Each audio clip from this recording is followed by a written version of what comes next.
Coming up, an ESPN host takes a shot at Lane Kiffin, and Lane Kiffin fires back. That, plus we'll preview the big Georgia-Arkansas game. It's all on the way next on SEC Country Live.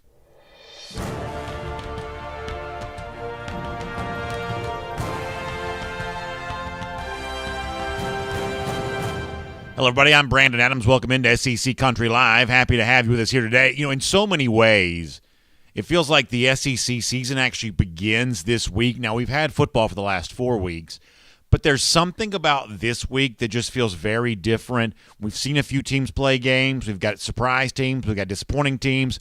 We've got the biggest slate of SEC games, maybe of the entire season, taking place this upcoming Saturday, and you're going to notice this in the show that we're about to do for you.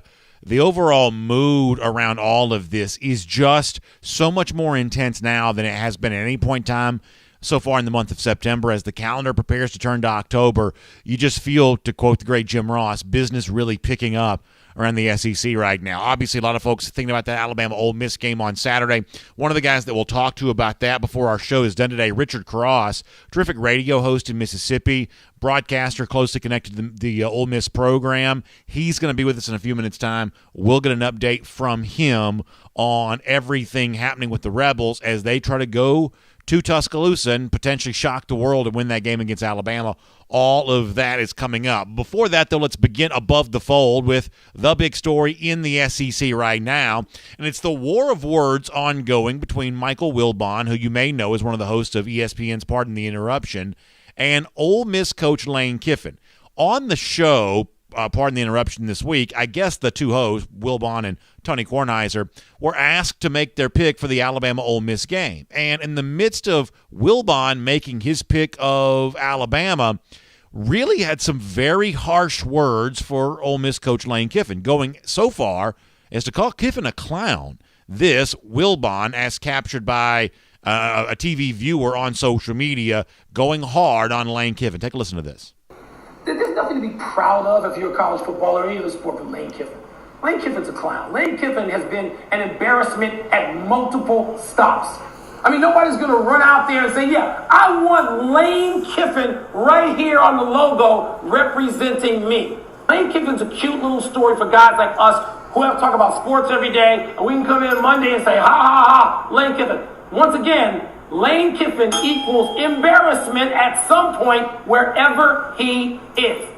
So that's Michael Wilbon calling Lane Kiffin an embarrassment, saying that he's a clown, and really saying that he's kind of a disgraceful character around college football. He doesn't say that in so many words, but that's certainly the insinuation you get there from Wilbon. And as you might imagine, Kiffin, who's always so active on social media, was very active on this topic there as well. I'll show you a couple of the responses from him, then I'll read you a quote as well. So Kiffin says, when first hearing about the Wilbon quote, he says, so geez, I'll pray for you, Kiffin says. Life's too short to be so angry. And he adds PTI, pardon the interruption, the show there on that. Then comes back and gives a reply to that tweet where he essentially mocks Wilbon for picking Alabama to win the game. And he says, this is Kiffin once again on Twitter, way to go out on a limb. He actually says limp. I think he means limb. But nonetheless, way to go out on a limb and pick the number one team in the country at home, who's a huge favorite. Kiffin says, how long did you watch film to come up with that surprise pick? He says sarcastically, really newsworthy, Captain Obvious. And once again, he kind of adds PTI on all of that.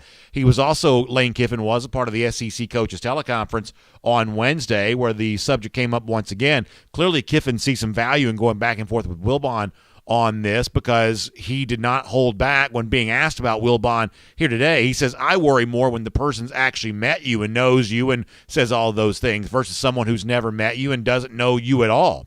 To say those things, it's pretty over the top compared to, listen to this little bit of a zinger and a jab from Kiffin here. He says it's pretty over the top compared to what most professional media would say, essentially calling Michael Wilbon unprofessional for the way that he handled all of this. But he got attention.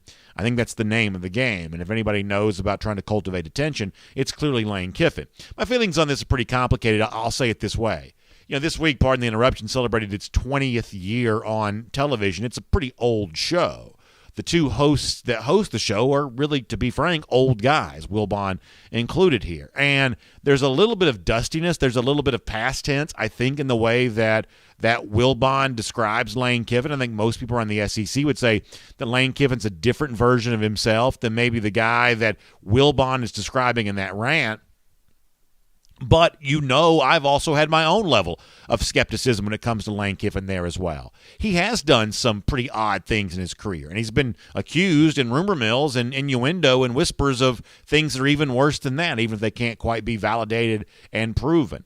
But the way in which he wore out his welcome as Alabama offensive coordinator, the way that he tucked tail and ran from Tennessee after 1 year on the job, all that kind of stuff is not so easily forgiven just because Kiffin's kind of a clever guy on social media who's cultivated kind of a friendly personality. I think he seems to think that's all been forgotten because he's scoring a bunch of points here at Ole Miss while not yet really winning any games of note. But for people who only follow college football at kind of the high macro level, who only kind of view this from 10,000 feet above, Lane Kiffin is still the guy who's had some troubling chapters in his biography going back to the time before he got there to Ole Miss. And he's going to have to do a lot more than what he has done to win those people over. So from that standpoint, you can make a case that Michael Wilbon took things too far or was too over the top with the opinion that he gave. But Kiffin's kidding himself if he doesn't still think he has some things to prove to some people. I mean, yes, he got the Ole Miss job, but there were a lot of SEC schools that would not have been happy to hire Lane Kiffin when he got the Ole Miss job. Frankly, one of the reasons when he went there may have been because of, the fact that was the SEC school that was willing to hire him there at that point in time. Now, listen, you hang around Ole Miss for 5-6 years, you kind of grow some roots, you establish a program that right now is doing what Ole Miss is doing, which is actually playing good defense, running the football, doing more than just scoring a bunch of points with the passing game. Maybe you can make all the people, the Michael Wilbons included, forget about some of the things you've had in your, the previous chapters of your life. But you can't be so quick to assume that the rest of the world's going to forget and move on things as fastly as, some of the folks in the SEC do who are following you on Twitter and paying close attention to all that all the time. It's just not quite the way things work. So, yeah, while Kiffin is the big underdog on Saturday, he's clearly the biggest personality in the game. His activity on Twitter is one of the things that generates so much interest in the Ole Miss program and so much attention on this game on Saturday.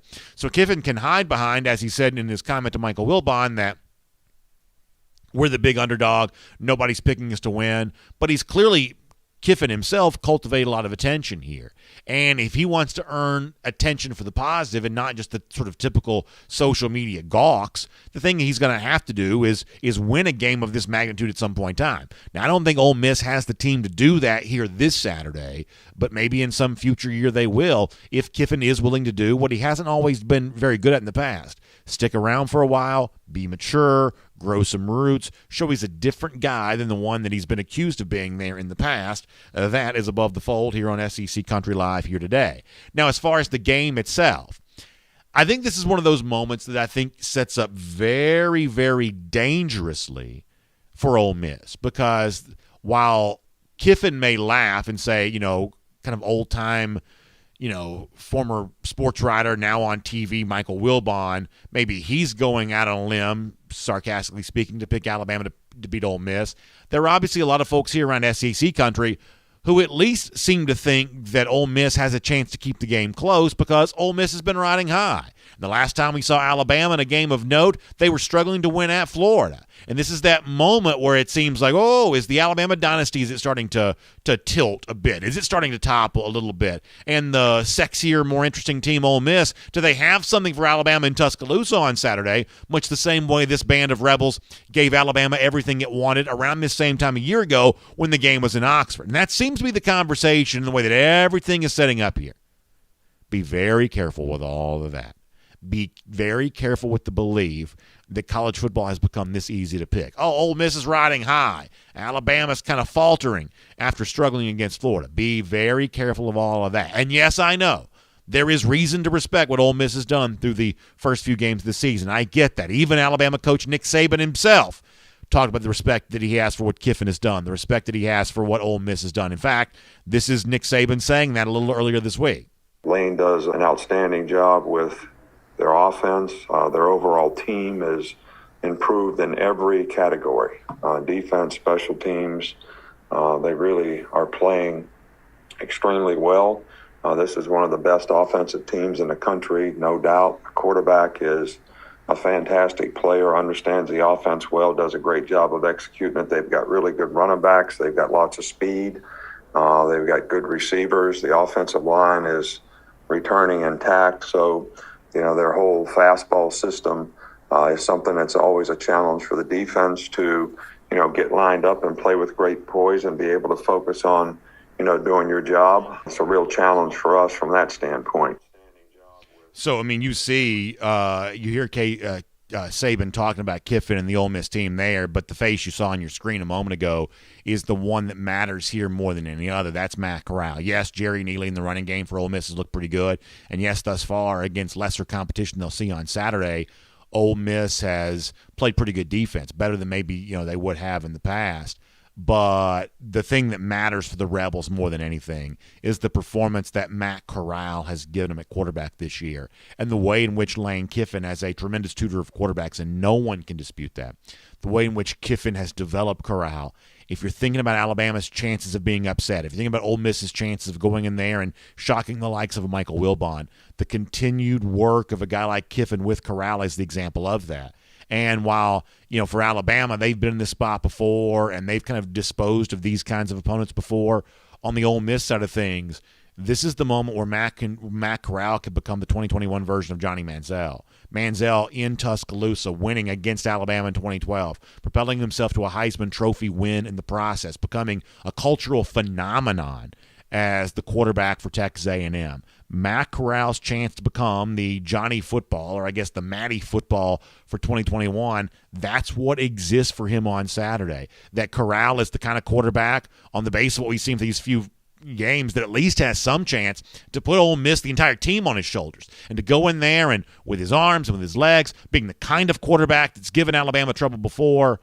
Boy, it seems like it could be a huge coming out party for Corral because of that. And if he's not already the favorite to win the Heisman Trophy, he could leave no doubt on the other side of what happens Saturday in Tuscaloosa against the Crimson Tide. But if I know that and you know that, then Alabama knows that too. And an Alabama team that's heard now for 2 weeks how disappointing they were in winning on the road against the reigning SEC East champs Florida. You don't think Alabama's in a bad mood about all of that? You don't think Alabama is ready to go out and show that, as what's the line from the rock band The Who, the new boss is the same as the old boss? You don't think they're ready to do that? This is one of those moments where, and I told you a couple of weeks ago, I thought Florida had a chance to play Alabama close. But this is one of those moments where I probably don't want to get in front of an Alabama freight train. But it is a fascinating game all the way around, and we're obviously following it very closely from our perch here in Atlanta, where we bring SEC Country Live to you each and every week. But someone who's following even more closely than me right now is a guy who knows this Ole Miss program very well, terrific radio host in the state of Mississippi, guy that's been seen on the SEC network for a number of years and been very close to everything happening with the Rebels there as well. It is Richard Cross joining us here on SEC Country Live. Richard, I appreciate your time, and I know you're looking forward to a big game in Tuscaloosa on Saturday, so thanks for spending some time during what is, without a doubt, a busy week for you. Yeah, Brandon, appreciate it. Always good to visit with you. Kind of double duty this week, doing our radio show from the Sanderson Farms Championship nice. in Jackson today and tomorrow. Got the Mississippi PGA Tour stop, second event of the new year, really good field. So mixing in a little golf in the middle of a college football week, and certainly it's a big one coming up. One of the great trophies in all of sports is the Sanderson Farms. Oh, it's fantastic. With I think it's the Rooster Trophy, right? That's one of the great trophies. I love the wraparound season for the PGA Tour and kind of the fall swing, obviously post Ryder Cup. That's a lot of fun, and that's always a great event there at the Country Club of Jackson. So I know you're having a great time doing all of that, and obviously thinking about the football coming up this weekend. And I guess I'm curious your perspective on, the hot topic around Ole Miss leading into the game is the war of words the last couple of days between Michael Wilbon, the ESPN host, and Lane Kiffin. And I guess specifically on this, Kiffin does have some skeletons in his closet, at least allegedly, or whatever you want to say about that. I mean, how much do you think Kiffin has reinvented himself over the course of the time he's been at Ole Miss, and how unfair is maybe what Wilbon was, captured on TV saying about him, and the kind of debate that it brings up with SEC fans? What has Kiffin done to kind of recast the narrative of who he is since he's been Rebels head coach? Well, there's some layers there, Brandon. I don't know if he's recast who he is, other than he's just matured. Right? I mean, I think all of us probably do things when we're in our 20s and in our 30s that we're not necessarily proud of, and probably would like a redo. Lane Kiffin just happens to have done it in a very public way. But I think there are a couple of things here. One, what Michael Wilbon said was stupid first, and it just reeked of being incredibly personal. Like, did Lane Kiffin, run over his dog? Did Monty Kiffin, say something to him somewhere along the way, and he's just held a grudge that he's never let go? Because I don't know how this is relevant. So what are we talking about here? Are there allegedly things that happened off the field as it pertains to, the opposite sex? Somewhere along the way? I mean, yeah, I guess so. But in terms of, from a football standpoint, we're talking about a guy who was offered and accepted an NFL job at 30, 31, and then kind of unceremoniously fired by Al Davis, who's a little crazy. He gets the Tennessee job and gets things moving in the right direction in short order, and then leaves it for his dream job, Southern Cal, where he had been an offensive coordinator and worked for Pete Carroll. And then that obviously doesn't go well, and he kind of gets on the rehab tour and, goes through Alabama. Look, I think it's a little more telling what Nick Saban says about Lane Kiffin than what Michael Wilbon says about him. And I mean, I think Michael Wilbon's talented, and he's been at it for a long time. I just, I thought it just kind of reeked of, kind of low rent, cheap shot, and for what reason? I made a comparison a moment ago that, to me, Matt Corral could become the 2021 version of Johnny Manziel on Saturday. We remember that in 2012. He gets the win in Tuscaloosa and kind of becomes a cultural phenomenon by doing so. Corral would seem to have a similar level of talent. He may already be the Heisman, front runner based on what he's done for the first few weeks of the season. How big is Saturday for a guy like Corral in particular? It's funny you make the Johnny Manziel comparison. I was talking with someone last week, and it was kind of like one of these friend-to-the-friend deals. So, I mean, maybe there's a little telephone game involved here. But Johnny Manziel had similar comments about Corral and about this Ole Miss team, that this is an Ole Miss team that could look a lot like 2012 Texas A&M. Interesting. And Matt Corral's game is comparable. I don't know that Matt Corral makes as many plays with his feet. But look, there's a big arm there. He can hurt you with his feet. He's making good decisions. He's got a little bit of gunslinger in him, but we haven't seen much of that this year. I mean, no interceptions. And, the thing on Matt Corral was what? Like, he's got to protect the football better. He played in 10 games last year. 8 of them were really, really good, and 2 of them were really, really bad. 6 interceptions against Arkansas, 7 turnovers total in that game. And he threw 5 against LSU. So 14 picks on the year, 11 of them came in 2 games. We have not seen that version of Matt Corral raise its head so far this year. I don't know that, is he going to not throw an interception all year long? That's pretty unlikely, right? I mean, that just kind of goes with the territory, especially if you're a little aggressive. But I don't think we're going to see a game where he has, 4, 5, 6 interceptions. Could be wrong, but I haven't seen anything so far this year to make me think that's coming. I want to try to squeeze in 2 quick issues before we let you go. First of all, one of the most talked about recruits for the class of 2023 is Arch Manning, obviously the grandson of Archie Manning, the nephew of Eli Manning. The Mannings are clearly an Ole Miss. I haven't heard of him. Right, exactly. I'm sure that's not a name that shows up on your show there at all. Yeah. How much do you kind of view the Mannings as like, that's an Ole Miss family, despite the fact that Peyton went to Tennessee, and you can talk about Manning going to whether it be Georgia or Alabama or wherever he might go, but ultimately Ole Miss sits in the catbird seat here because of how deep those Manning ties are to that program. As someone who's very close to this, they're in the state of Mississippi. How do you view Arch Manning's recruitment right now? I would not say catbird seat, but I would say in the game. And I honestly think that you've only got 4 programs that are legitimately in it. I think it's Alabama and Texas and Georgia and Ole Miss. I mean, I know there are people that want to say, yeah, but his mom went to Virginia. Come on, man. Arch Manning's not going to Virginia. Clemson, I don't know. It all of a sudden feels like there's kind of a weird vibe with Clemson. And why are you going to go to the ACC? I mean, there's one thing that those four programs have in common. They either are SEC teams or are going to be SEC teams. The Mannings strike me very much as an SEC family. There was at time talk that Eli Manning was, taking a close look at Virginia. I think maybe that's where Peyton's wife went to school. I think it's an SEC school. I think Ole Miss is in it. I certainly think those other three schools that I mentioned are in it as well. Look, I mean, the kid's really talented. This is probably a recruitment that's going to look unlike maybe any other that we've seen.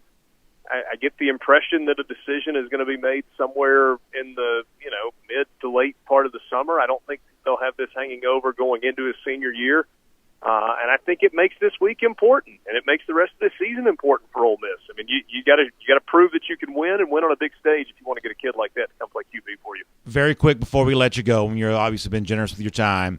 You obviously on the radio talk to a lot of Mississippi State fans each and every day. Mississippi State loses a game against LSU, had a heartbreaker that officials impacted against Memphis the other day.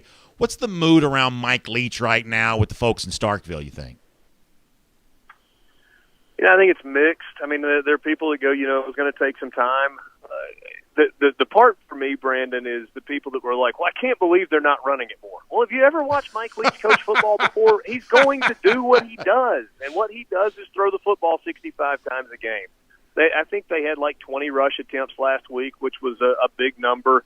I do think they've got to run it a little bit just to try and kind of keep offenses honest. To me, it comes down to two things. One, that defense under Zach Arnett has been really good. They've got to continue to play at a high level, but Mississippi State's got to eliminate mistakes. They got to be a little more consistent offensively.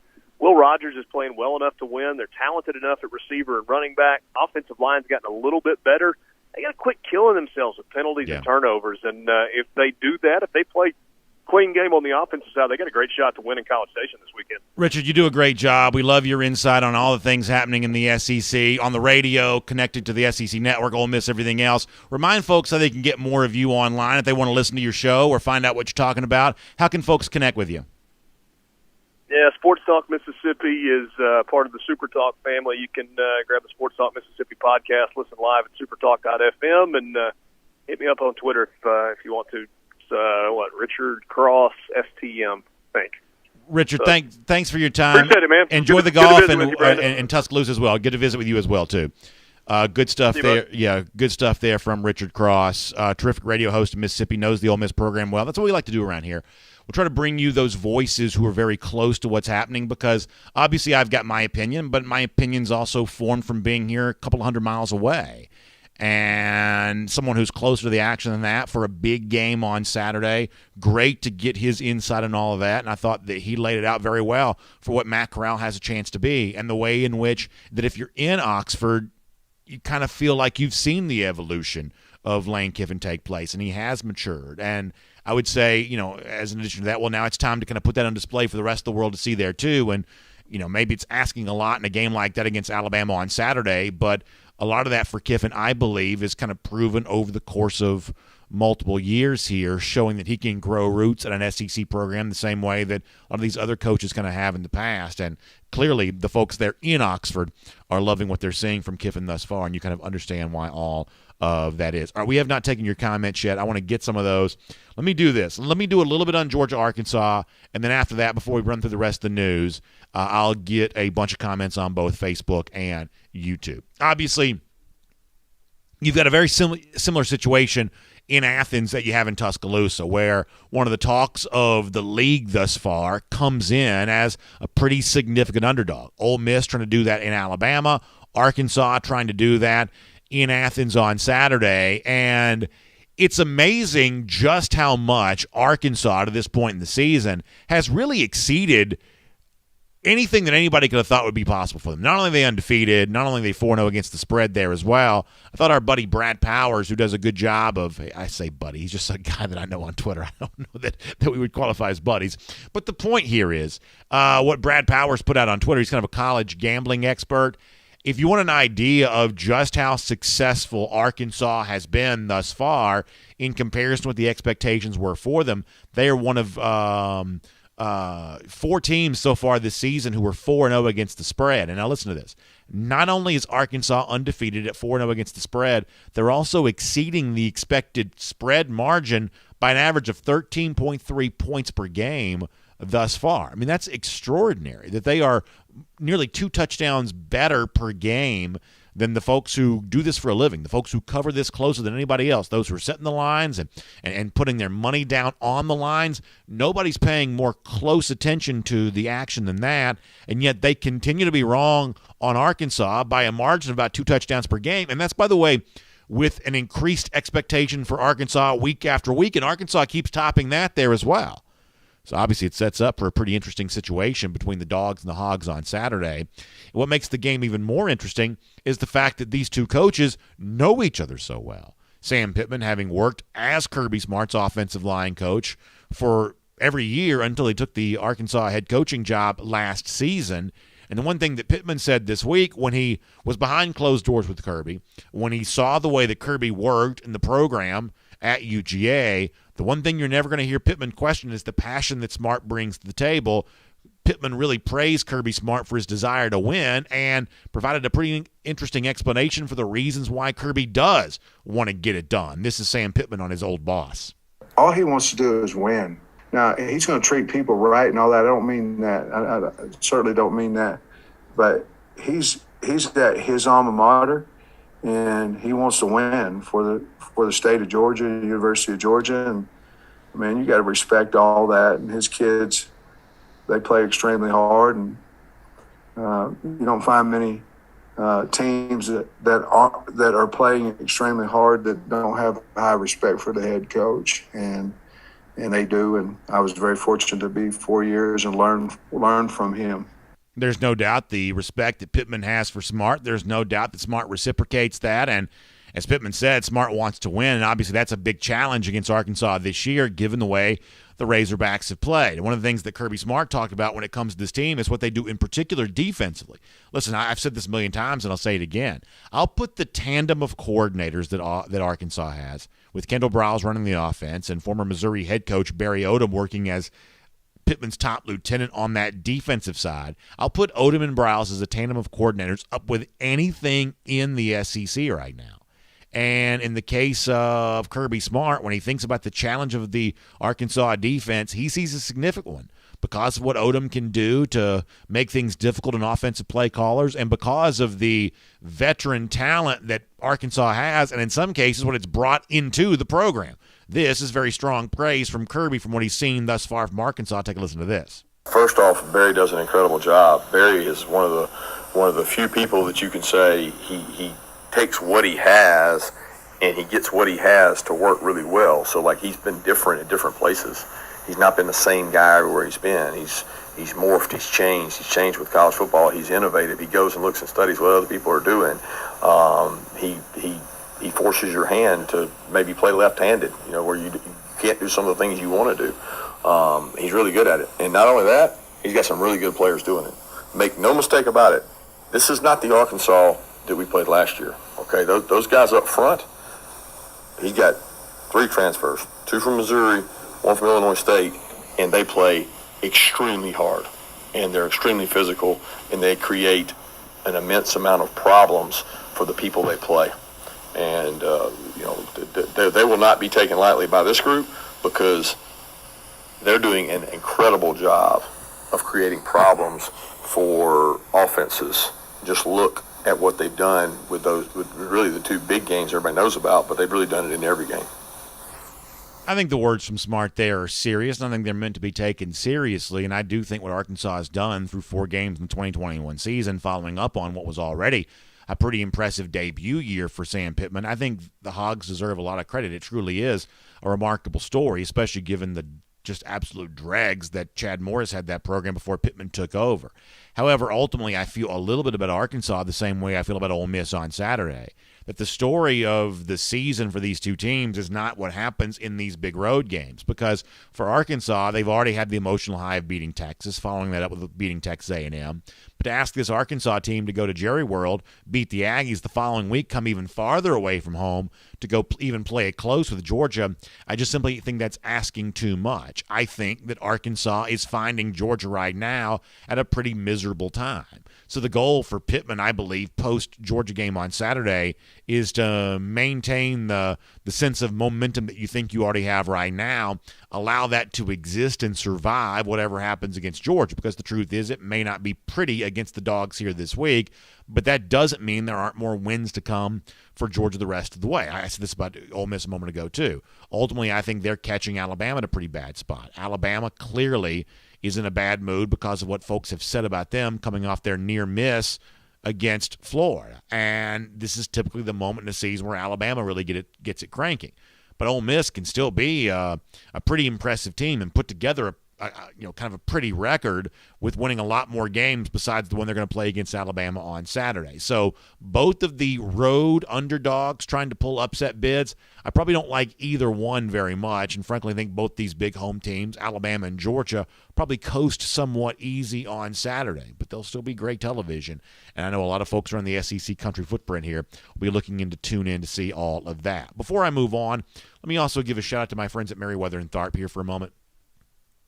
We have a great time talking SEC football on this show each and every week. What is not as enjoyable a topic, though, is divorce. And some of you in an audience the size of ours, with tens upon tens of thousands of people tuning in to watch, one of the things that you know is, and just statistically speaking, in an audience this size, there's a good number of people right now listening to my voice who either have just been through this, you're about to go through this, you feel like it's a possibility for you, maybe you're in the midst of it right now, and if you find yourself at the spot where making a decision about putting an advocate on your side to help you make sense of the divorce process, if you find yourself in that situation right now, my friends at Meriwether and Tharp are the ones you need to turn to. Now, I say that they're your source for Georgia divorce. You hear me say that a lot. They are in my home state of Georgia.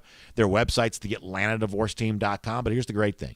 If you're watching in Florida right now, or Alabama, Mississippi, South Carolina, the state of Arkansas, we just mentioned that a moment ago, kind of wherever you are in the SEC footprint here, in SEC country, when you reach out to my friends at Meriwether and Tharp at theatlantadivorceteam.com, the resources they have to share with you are going to be relevant. They have free blog posts, podcasts, things like that. These are general information pieces that can help acquaint you with what the divorce process is. And yes, when you talk to one of their attorneys and you have that free initial consultation, maybe there's a difference in the law in this state compared to that state. That's certainly possible, and in fact, it's probable. But you can still use the website, theatlantadivorceteam.com, as a tremendous resource for all of that, and they can still be a great advocate for you and still kind of point you in the direction that you need to go when it comes to making this big decision to hire them to do great work for you and make you whole again, finances and relationship with children, all the things that kind of come from the divorce process. Meriwether and Tharp can go with you through all of that. So please find them online, theatlantadivorceteam.com. Wherever you are, look towards Atlanta for your help with your divorce process. My friends at Meriwether and Tharp, they'll do great work for you. theatlantadivorceteam.com. That, the website to go to there on that. All right, I promised you some comments. Let's do that now. And then, y'all, I told you before, we have crazy news around the SEC here for this week. A former Auburn assistant is putting, I'm not even sure I'm supposed to, I'm a little too old to be speaking this way, and I'm not even sure that young people even say this anymore. But you talk about putting Brian Harsin on blast. Do people still say that? That's what a former Auburn assistant has done, ripping into Harsin unmercifully over Harsin's handling of the program through his first few games as Auburn coach. This is really juicy. We'll get to that in a moment. An SEC coach has kind of poked a little bit of fun at Dan Mullen here today for kind of an embarrassing reason on Mullen's part. We'll decide if that's fair or not before we're done. The end of the Clemson dynasty and how that impacts the SEC. We'll talk about that. KIRK HERBSTREIT has called an SEC fan base crazy. That's the kind of stuff we have coming up over the course of our next few minutes, so I hope you'll stick around for all of it. But first, one of the things we love doing on this show is being as interactive as possible. We take that very seriously here, and we want to be interactive with all of you there as well. Let's get a few comments here on that. Jeff Cabbage on the subject, I believe, of Lane Kiffin, saying, "I wish Tennessee had retained him. He would no longer be a dumpster fire if he was still in Knoxville." Yeah, unfortunately, a lot of the reason why Tennessee has been as a dumpster fire for as long as it has been is because Kiffin did leave there after 1 year. And maybe you can blame Kiffin for this, maybe you can't, but when you are hiring a guy in Kiffin who was so young and inexperienced at the time, now he had been Raiders head coach, but he also had, by winning percentage, the worst record in NFL history. So this was a young, inexperienced coach that was going to be a little bit of a hard sell in SEC country.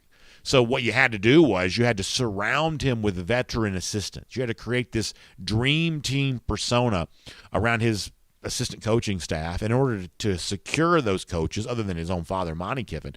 In order to secure those coaches, you had to have multi-year contracts, which is a little bit more common in the SEC now than it would have been then. But here's the problem.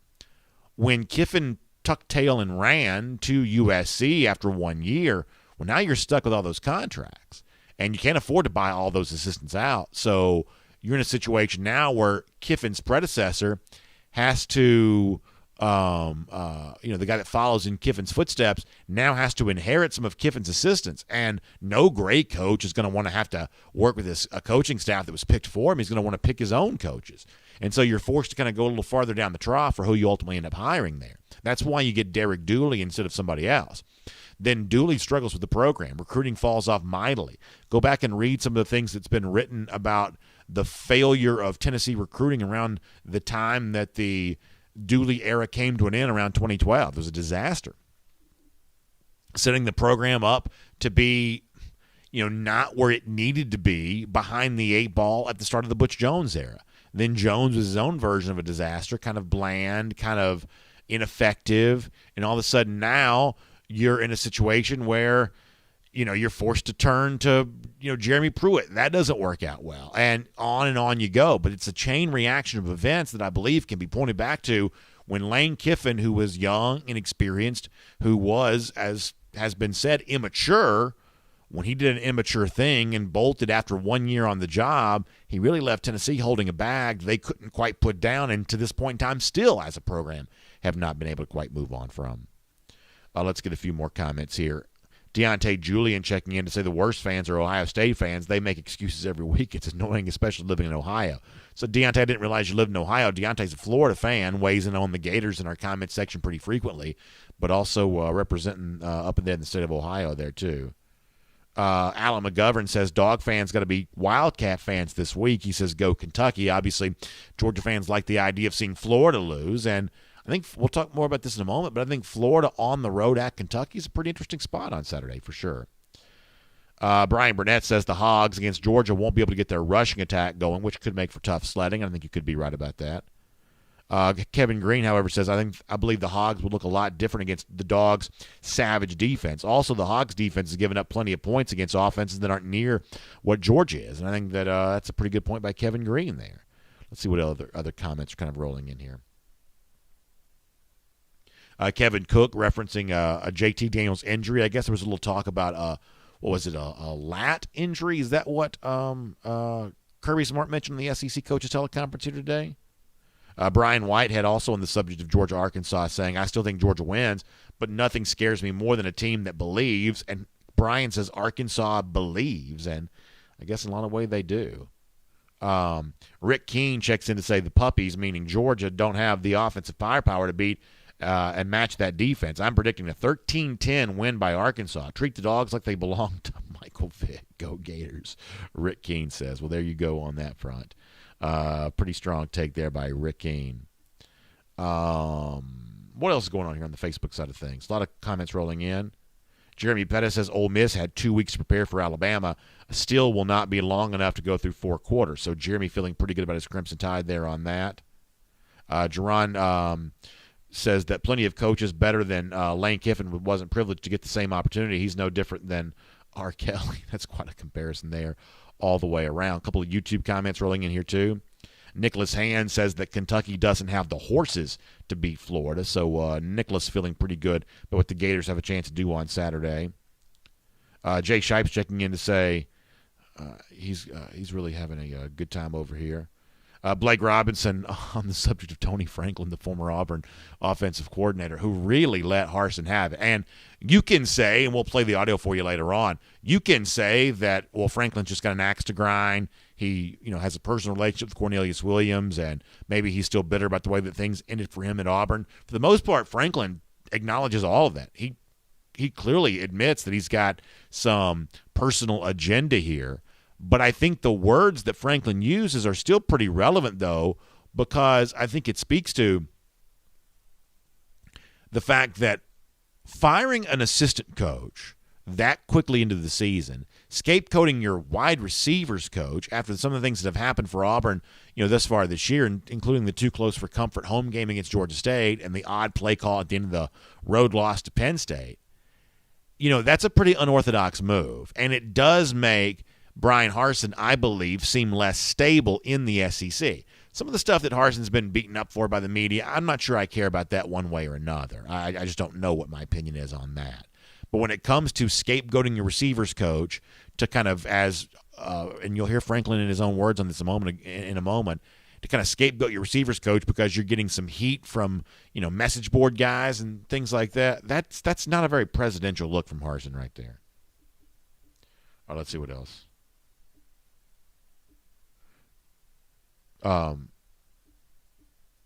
Let's see what else. Oh, yeah, so Tripp and some others talking about the JT Daniels injury situation. Yeah, I know Kirby Smart talked about this on the SEC Coaches Teleconference today. Obviously looking forward to kind of diving more into that, and we'll have a lot more on the Daniels situation tomorrow as a part of Dog Nation Daily there, as well as the evaluation, I guess, is ongoing for just how healthy Georgia will be as it gets ready to take on Arkansas there on Saturday. A couple more Facebook comments. We'll dive back into the rest of the show. Harold Finley says his hat goes off to Arkansas right now. Yeah, they played very well thus far. They've certainly played very well. Donald Rumney checking in to give you a go dogs. Got to come hungry and stay heavy-handed.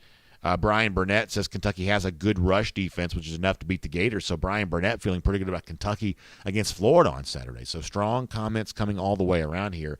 Folks getting ready for a really, really fun weekend of SEC football, probably the deepest weekend that we've had up to this point in time, and one of the best we'll have for the entirety of the season. All right, so we got a lot more to kind of get to now on the rest of the news around the SEC. I want to preview a lot of those big games this weekend coming up as part of our BetUS Best Bets here in a moment. Before that, though, probably the most prominent voice in all of college football is that of KIRK HERBSTREIT. HERBSTREIT made an appearance on the the ESPN College Football Podcast this week. And the subject of Michigan came up. And in speaking about Michigan, HERBSTREIT spoke about Michigan's handling of Rutgers. And in the midst of doing all of that, took what might be a little bit of a jab at Tennessee fans. We've got some Vols fans who are watching and listening right now. I'm curious what they think of the backhanded swipe that HERBSTREIT took at them on the ESPN podcast this week. Judge for yourself if you think it happened. Take a listen. Everyone's excited about Michigan. They're 4-0. They beat Rutgers. By the way, Rutgers is better than when you hear Rutgers, they're better than that. Schiano, another coach, is doing really good work. And to think Tennessee kicked him out of the door before they could have had him is crazy. So this is the thing for Tennessee that's just not going to die. The idea that when Jeremy Pruitt got hired, it was Greg Schiano they could have had and were going to have until Tennessee fans revolted and prevented it from happening. And all of a sudden it's crazy now that Tennessee's moved on to its next coach, that Pruitt's administration failed, and that Schiano's doing some great things at Rutgers. And if you're curious, what exactly has he done there? Well, he beat Temple 61-14. He beat Syracuse 17-7. He beat Delaware 45-13, and he lost at Michigan on Saturday. And somehow because of that, and now listen, y'all know, I'm not a Georgia fan. I should say I'm not a Tennessee fan. I'm a Georgia fan. Like that, my team is Georgia. So when I come to Tennessee's defense on this, that is not the kind of thing I take great pleasure in doing. I don't like defending the Vols. But on this idea that somehow what Greg Schiano has done at Rutgers through this point in his 2021 season, games against Temple and Syracuse and Delaware, a loss to Michigan, somehow that proves that Tennessee was crazy because it didn't want him as his head coach. Like, where do you get that from? And frankly, I don't think much of Josh Heupel, and I'm pretty sure the Josh Heupel era is not heading in a great direction there for Tennessee. They can't play a lick of defense. They've got gigantic holes in the roster. They're going to take a long time to fill. I think they're in some real trouble against Missouri on Saturday. But I'm not of the belief that things would have been much better if Greg Schiano had been the head coach there. I'm just not. And I just think it's really interesting. We've got athletic directors that over and over again make bad hires, right? You know, you hire coach, that guy fails, the next coach he fails too. And somehow with some, figures around college football, that's always just kind of forgiven. You just sort of shrug it off and say, oh, well, it's hard to hire coach. But somehow the Tennessee situation with Schiano, because it was influenced by fans, because there was a social media campaign and a voice of the masses to say that Schiano's not the guy we want here for this program, somehow that's the most egregious decision that's ever been made. Frankly, that is elitist garbage. I don't just mean this in the direction of KIRK HERBSTREIT, because HERBSTREIT's not the only one. He's frankly not even the loudest voice who's argued this. But the idea that Tennessee fans en masse shouldn't have some voice in who their head coach is, and the idea that somehow those fans that didn't want Schiano have made the gravest mistake that's ever been made because he's 3-1 after playing what is essentially a glorified high school schedule, that's just the dumbest thing I've ever heard. And look, Tennessee as a program's got a lot of problems. They can't seem to hire a successful head coach. I don't think Heupel's going to be it. The last 3 coaches have all been, pretty disastrous. But the notion that they are in the state they are in now because Tennessee fans didn't want Greg Schiano. I realize Schiano must be the darling of the media. He must be the best source in the world for so many sports writers because they bent over backwards to get him hired there in Knoxville, working tirelessly to aid his effort to get that job, supposedly objective journalist doing all of that. He must be the world's greatest source because he's just praised all the time by everybody on everything. Tennessee fans didn't want him. Was it the right decision? Jury's still out. Was it the wrong decision? May end up being. Do Tennessee fans have a right? Tennessee season ticket holders, donors, boosters. Do people like that have a right to have some say in how their program is led and directed? Of course they do. Of course they do. They're the ones that are paying for the whole thing. So, this notion that somehow Tennessee fans behaved, in bad faith because they dared have an opinion who their next head coach is, I just think that's bad. And I think that, HERBSTREIT, to the extent that he's continuing in what has been a conversation that has been had by others, I'm just telling you right now, I don't like it at all. I'm not a Tennessee fan. As a Georgia fan, I kind of hope Tennessee does have a bad coach. Just to be completely honest with you, I'd like for Tennessee to have a bad coach.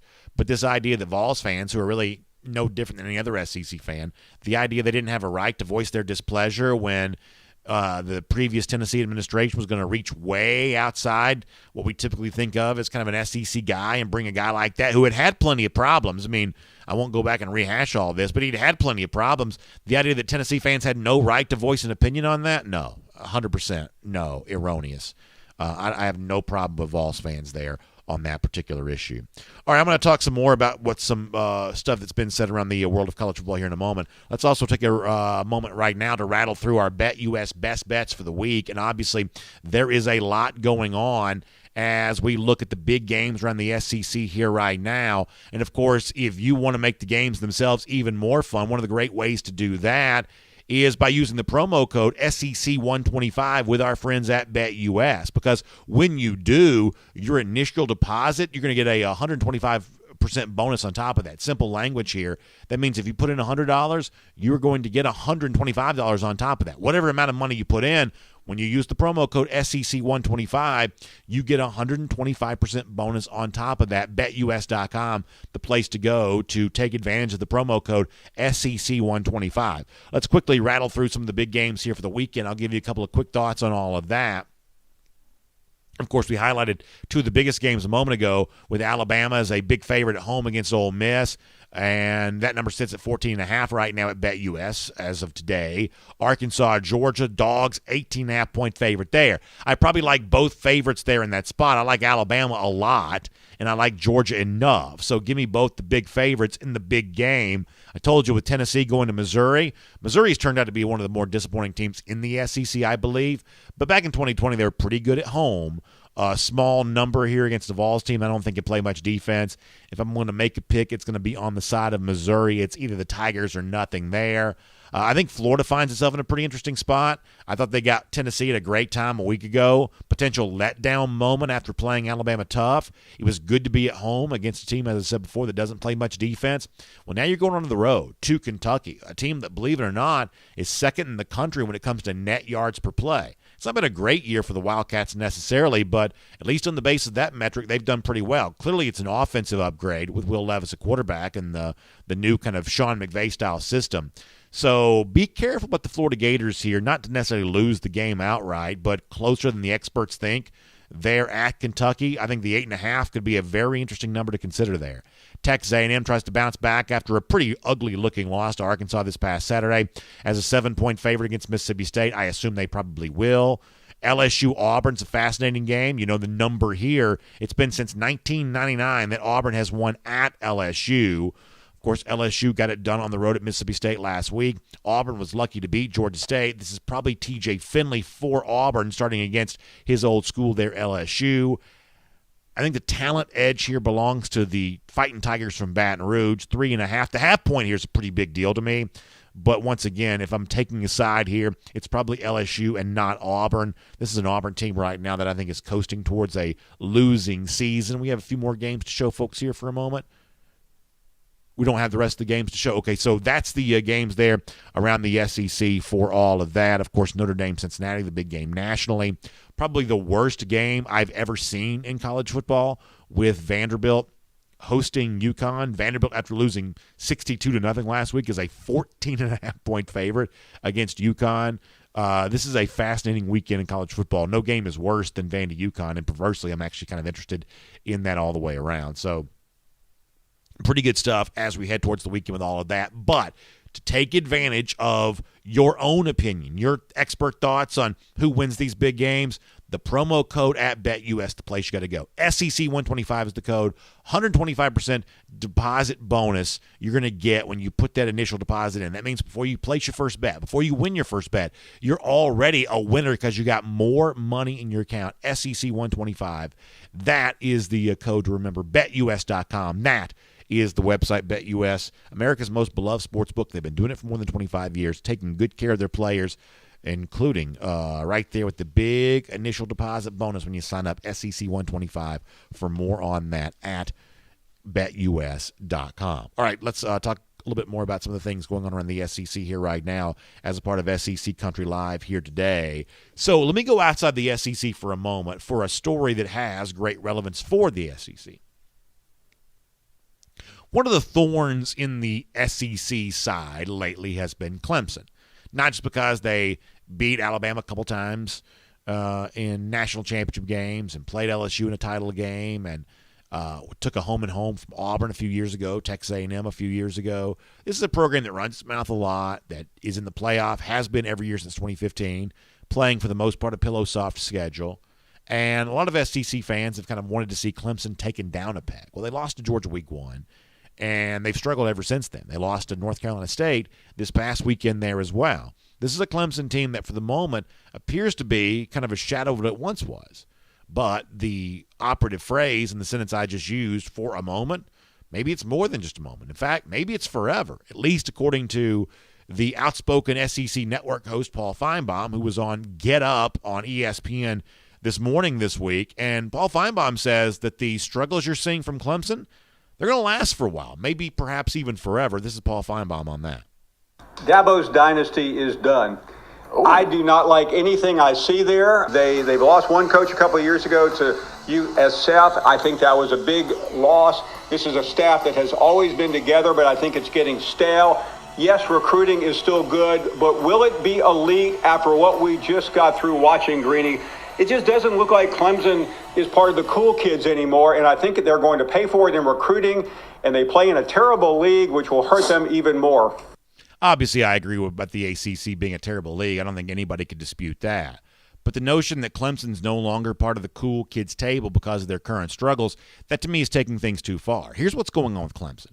Clemson doesn't have the elite quarterback right now in DJ Uiagalelei that they've had in previous years with Trevor Lawrence and with Deshaun Watson before that. Right now, Uiagalelei is not even as good as Taj Boyd was, the quarterback that preceded Deshaun Watson in the program. That's just not what he is. And by the way, quick aside here, we hear a lot about name, image, likeness in college football. What do you make of the fact that two of the biggest busts in the season thus far are two of the biggest darlings of the name, image, likeness windfall that came to the sport over the course of this offseason? DJ Uiagalelei's got Dr. Pepper commercials, but he can't buy a touchdown on the field. Spencer Rattler at Oklahoma is seemingly raking in the cash, or at least that's what we've been led to believe, that he's raking in the cash, but he's also being booed off the field by his own fans who want to see Caleb Williams, the backup, play there. Kind of funny how that's working out here. But in the case of Clemson, that's really the only difference. The Clemson roster right now doesn't look that different than it has in previous years. Maybe a few fewer offensive linemen, certainly an unproven running back, someone who hasn't really stepped up in a very big way as of yet. But for the most part, when Clemson's had roster holes in recent years, those roster holes have been covered up by the fact they had an elite, all-time great quarterback. Deshaun Watson, one of the best of my lifetime. Trevor Lawrence, a number 1 overall pick. And when you've got that kind of quarterback play, you can cover up a lot of warts and a lot of imperfections. Right now, Clemson doesn't quite have that. So the Clemson dynasty will be restored again the moment they have a great quarterback again. Now, we heard Richard Cross from Sports Talk Mississippi say earlier that for a guy like Arch Manning for the class of 2023, maybe there's a little bit of a stench around the Clemson program that makes a guy like that not want to go there. That could quite possibly be the case, but that's really the only thing that's holding Clemson back at this moment. It's the lack of that Lawrence Watson-style quarterback. And it's also kind of interesting. Another reason why I believe this is fairly relevant for SEC fans is because for the most part, Clemson's been content to go about its business from a recruiting standpoint far different than the SEC schools are content to do. Clemson doesn't take transfers, doesn't allow its commits to take visits. The way in which the rest of the SEC is fairly tolerant of drama, guys leaving via the portal, guys coming in via the portal, commits taking visits other places, those SEC schools hosting those commits from other places, taking visits to them. Clemson, for the most part, has tried to stay out of and possibly even above that fray. And I think a lot of folks have wondered, well, how long can that style of really the way in which SEC recruiting is defined by how aggressive it is, Clemson in large measure is the exact opposite of that. I think you were left to wonder, well, how long can that work with Clemson being content to be so different than its chief recruiting rivals, those in the SEC? Well, I think the answer to that's been proven. That kind of recruiting, that kind of hands-off, relaxed, casual style can work as long as you've got a truly great quarterback. But if you no longer have that, you've also got a roster that looks pretty thin compared to the very best in college football. Other stories of note for the SEC here for a moment. The aftermath response of Auburn almost losing to Georgia State. Probably lucky they didn't lose that game. In the aftermath of that, pretty interesting thing unfolds where Brian Harsin, the first-year head coach, fired his wide receivers coach, Cornelius Williams. And it's a pretty bold move, and bold would certainly be a word for it, to do something like that so early in the season. Fair and balanced here, let's let you hear Harsin in his own words discuss why the decision was made and how he feels about Cornelius Williams. This was this week after firing him on Sunday. This is Brian Harsin. We made a change at the wide receiver position, and Cornelius Williams, first of all, he's a good man and did a very good job for us, showed up every day and worked, very professional. And I felt like for us now moving forward in things, not just at the wide receiver position, but for our staff and some of the things that we feel we need to do, and I felt we need to do, we made a change. And so I appreciate everything that he did for us while he was here.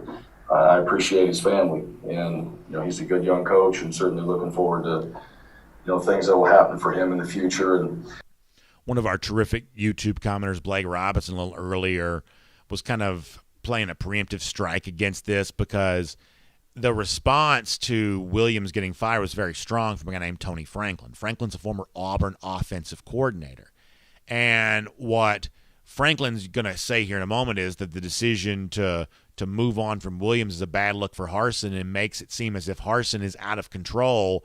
And, really, Franklin calls Harsin spineless, a guy who can't stand up to Auburn boosters. If you're firing an assistant coach this soon, then it makes it seem like you're spineless and unable to deal with the pressure cooker that is the SEC.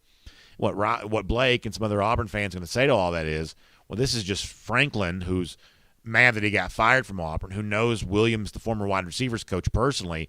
This is just him with an axe to grind against the Auburn program. And for the most part, Franklin acknowledges that he's not a neutral observer in this, that, yes, he does have personal affection for Cornelius Williams. And, yes, he is a little, frankly, a little maybe irritated at Auburn after all of this. But nonetheless, the words that Franklin uses, as strong as they are, I do think they stand to represent the way that a lot of folks kind of look in on this right now of what is this first-year coach doing, kind of coming out of the gate with such a knee-jerk reaction and firing one of your assistant coaches so quick after the start of a season when you've just now kind of gotten things going a little bit. Are you really scapegoating the wide receivers coach for the way in which the game ended at Penn State and the way in which the game unfolded at home versus Georgia State? This is Tony Franklin, the former Auburn offensive coordinator, hitting Brian Harsin very hard. So 4 games in, you crack and you fire your receiver coach? I do know a little bit about football. Maybe not a lot, but I know a little bit. I have been around and I've done some stuff. And here's what I'll tell you that I see. The best coached group on the field for offense was your receivers. They were the best coached group. So you're basically firing your receiver coach because your offensive line sucks. I mean, listen, that's the part that I could play. His language in this podcast is like basically just him kind of going on a rant. It's like 25 minutes, and he doesn't slow down at all. And he uses all kinds of foul, colorful language. Like, it's just, first of all, you have to, at a certain point, you have to edit it for time, and we don't try to, play a lot of bad language on here. But, I mean, he just goes in on Auburn. And, listen, for a lot of Auburn fans, they're like, I don't care what Tony Franklin thinks, which is fine. But I think if you're an Auburn fan, you got to acknowledge that this is not the kind of thing that stable teams do. Do you really believe that Auburn is a better team now because Cornelius Williams is no longer here? Now, I'm not going to go so far as Tony Franklin. I don't have any way of knowing that the Auburn wide receivers were the best coach unit on the field. I won't pretend to know that. I'm assuming that Franklin's probably, using puffery when he describes his, former protege Cornelius Williams by saying that. I'm assuming that Franklin's probably wrong on that. I'm not arguing that Cornelius Williams was such a good coach to deserve not to be fired. I'm arguing that a head coach firing an assistant coach, scapegoating someone like this so quickly after the start of the season makes Harsin look like he's out of control. It makes him look like he's scared of the criticism and the pressure that he's getting there at Auburn, and that he felt like he needed to kind of make a human sacrifice because they played too close against Georgia State when it was his own coaching decisions, or at least his coordinator's coaching decisions, that probably contributed to the loss against Penn State, maybe, held him back against Georgia State there a bit too. This makes it seem like Brian Harsin just may not be able to stick around Auburn very long. If you're reacting this way to a game against Georgia State that was a little closer than it was supposed to be, to bring in somebody that was on your staff at Boise State who you probably have a relationship with, you wanted to hire to begin with anyway, but somebody told you didn't need to do that because you needed some folks who knew the SEC footprint a little bit better. Man, good luck with that if you're Brian Harsin at Auburn, but this is not a great way to get your program started. We said the same thing around here when Jeremy Pruitt fired his defensive line coach during the season not too long ago, that stable coaches don't do that kind of thing. Well, guess what? Guess where Jeremy Pruitt is right now. Brian Harsin better be careful he doesn't end up there in the exact same place and all of that. Here on SEC Country Live, we're going to get ready to do one more story for you here. We'll squeeze in a couple more comments, and then we'll have a kind of a fun way to kind of bounce out the door after that. So kind of an awkward moment for Dan Mullen this week when he was asked about one of Kentucky's top players, Wan'Dale Robinson. And Mullen did not know the name of the player. Now, in fairness to Mullen, he said he only knows player numbers. You're going to hear this from Dan Mullen here in a moment. But what strikes me is how awkward the whole thing was. Even if Mullen's explanation is somewhat understandable, listen to how awkward it got when Dan Mullen was asked about a Kentucky player that apparently that was not a name he was familiar with. This is Dan Mullen from earlier this week. And then Wan'Dale Robinson specifically, what is he doing for them? Which one? What number? Oh, God. You got me on the spot. I know numbers. You know what I'm saying? Yeah. He's number 1. I gotcha. Yeah. I think doing it, yep. So there's a part of me that kind of feels for Mullen on this because I have trouble with names too. Gosh, I meet people all the time. I can't remember their name. And when it comes to, the 85, scholarship guys for every team in the SEC, it's not like I know all their names either. And if you're watching film, I think most coaches are paying attention to numbers more so than names right there. So there's a part of me that does want to come down on Mullen too hard for this. But you got to play it off better than this. I mean, it is somewhat forgivable to not know the dude's name. But you got to have a little bit of street smarts with how you cover that up. Oh, yeah, Robinson, man, he's great. Yeah, terrific. Listen, that whole team's good. Just say that one thing there and then talk about whatever you want to. Like, once you kind of acknowledge the premise of the question, you can kind of pivot to whatever you want to. But you can't get stuck in a deer in headlights like, who? Wan'Dale Robinson, never heard of him. You got to have a little bit of wherewithal to know that's going to turn into bulletin board material, and people are going to be talking about it. In fact, today, during the SEC coaches teleconference, South Carolina coach Shane Beamer, who's nothing if not honest, we had that for you last week with the way that he talked about the Georgia defense, but Beamer, who's nothing if not honest, was asked about is it Troy they played this week? Was asked about a Troy player. And I'll show you the quote from Beamer from the SEC coaches teleconference. Says, listen, I don't want to create a Dan Mullen situation here, a firestorm. And he basically goes on to say, I know players' numbers. I don't know their names. Give me the player's number. Well, first of all, it's a lot to ask a reporter to keep up with all the numbers. I mean, it's not like the reporters are going to a press conference with a two-deep roster in their hands. All of a sudden, now we're going to have to ask all the reporters to remember all the players' numbers because the coaches can't remember their dadgum names? Is this where we're really getting at right here? I'm sure Dan Mullen doesn't love the fact that Shane Beamer has now named this a Dan Mullen situation. Got to tell you, I'm pretty entertained by it all. I think it's fairly forgivable that Mullen didn't know Wan'Dale Robinson's name. I take him at his word when he says that he's mostly paying attention to numbers during the press conference.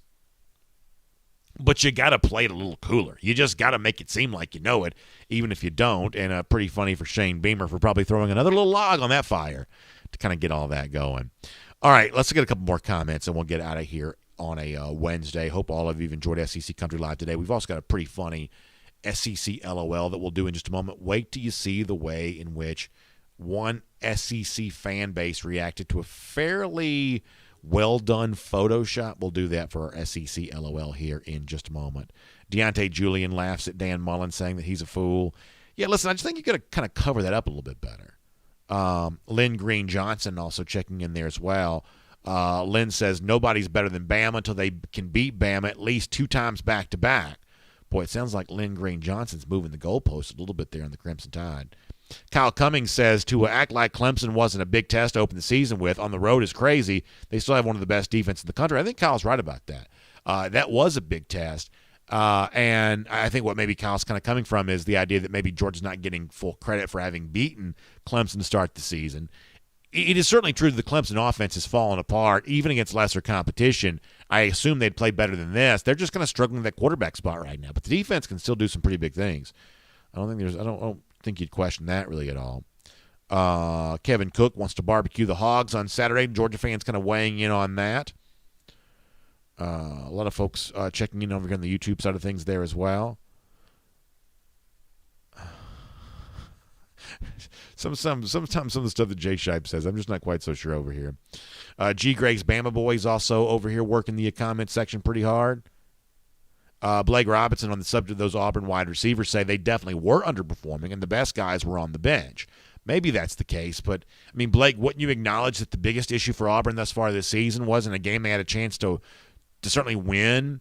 You know, the fade call near the end of that Auburn-Penn State game, that's the issue, right? I mean, to me, it's not. I mean, this is an Auburn wide receiver group, and Blake, I know you know that team very well.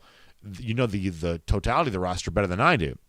But I think you would also agree with me that, and the rest of the Auburn fans that you talk to on a regular basis, you knew coming into the season you had no wide receivers. You knew that. You knew that was the weakest position group in the entire team. So that's another thing that I think makes the idea of scapegoating Williams right now seem a little odd, in that most Auburn fans knew they had problems at receiver to begin with. I don't think you can blame Cornelius Williams for the fact that they just don't have much talent in the position group here at the moment. But that conversation is going to be ongoing. We'll have to leave that there for now when it comes to our comments. By the way, speaking of our SEC LOL, to wrap things up here today. So I asked Richard Cross a little earlier, how do Mississippi State fans feel about Mike Leach right now? The loss to Memphis, even if that was the officials' fault, or at least they aided that greatly. The loss at home to LSU, kind of where things stand. I thought that Richard Cross had some pretty interesting things to say about that. Well, apparently Mississippi State fans have also been talking about this too, or at least some of them have, and they've been using their Photoshop skills the way to do that. Richard's show is Sports Talk Mississippi. The official account of that show tweeted out this picture. I think this is really funny. The caption says, "How does this image make you feel?" And this is to folks all across the state of Mississippi. Former Ole Miss coach Hugh Freeze, who's at Liberty now, back in Starkville maybe as the head coach of the Bulldogs. This was very funny to see both Ole Miss fans and Mississippi State fans reacting harshly to this. There is something about saying Freeze, who was such a villain to Mississippi State fans while he was Ole Miss coach, wearing the maroon right there. Boy, that's the kind of image you can't quite unsee. Pretty good stuff, and Mississippi State fans had a strong reaction to all of that. That's our SEC LOL for today. Hey, y'all, appreciate you being here for SEC Country Live today. See you next Wednesday at 3 p.m. In between time, please let folks know we're doing the show. It's on Facebook. It's on YouTube. We love the conversation. So glad to have your comments as a part of it. Just a great way to talk about all the big games getting ready to take place this upcoming Saturday. So thanks for doing with us this week. We'll hopefully get a chance to do it with you again next week there as well on SEC Country Live, 3 p.m. Eastern Time, here on SEC Country on Facebook, SEC Country Live on YouTube. Appreciate your time. We'll look forward to seeing you next week.